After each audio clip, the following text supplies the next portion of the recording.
હું છું હંસાબા રાજપૂત. આજે મારી રેસીપી છે અડદિયા પાક બનાવવાની. તો એની રીત હું તમને બતાવીશ.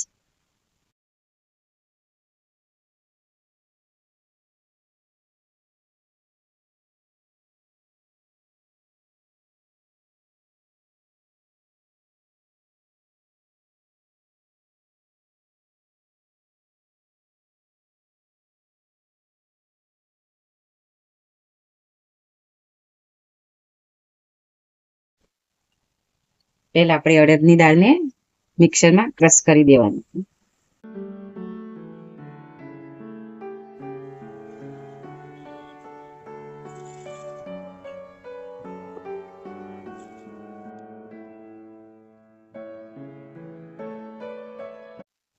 જે આપણે અડદની દાળ ક્રશ કરેલી એને ડાબુ દેવાનું છે. 2 થી 3 ચમચી અંદર ઘી લેવાનું. 2 થી 3 ચમચી થોડું ગરમ દૂધ. ડાબુ દીધા પછી એને 10 મિનિટ માટે એને ઢાંકીને મૂકી દેવાનું. 10 મિનિટ થઈ ગઈ.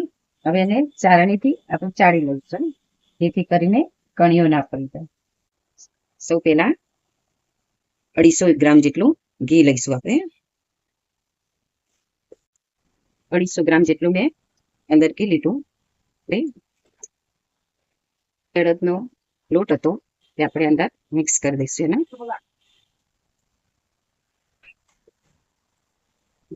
ગેસને ખાસ નથી કરવાનો, એકદમ ધીમો જ રાખવાનો.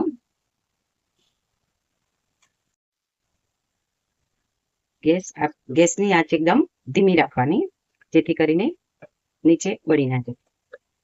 જ્યાં સુધી લોટનો કલર ના બદલાય ત્યાં સુધી ધીમા તાપે એને શેકવાનું છે. લોટ આપણો એકદમ સરસ રીતે થઈ ગયો છે બ્રાઉન કલર. હવે એમાં જે મખાણા દળેલા એ અંદર એડ કરી દઈશું.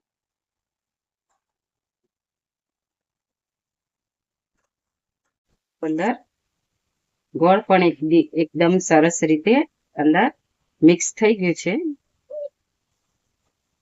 હવે તમારે અંદર થોડો દળેલો ગુંદ,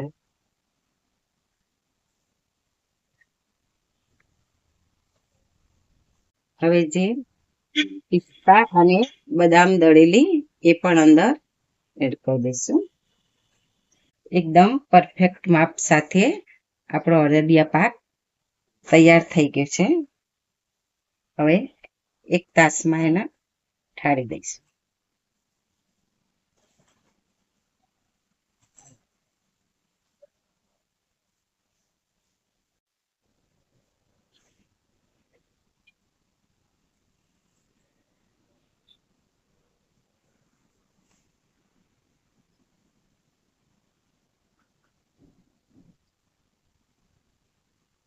હવે આપણે કાજુ બદામથી એને સજાવી દઈશું.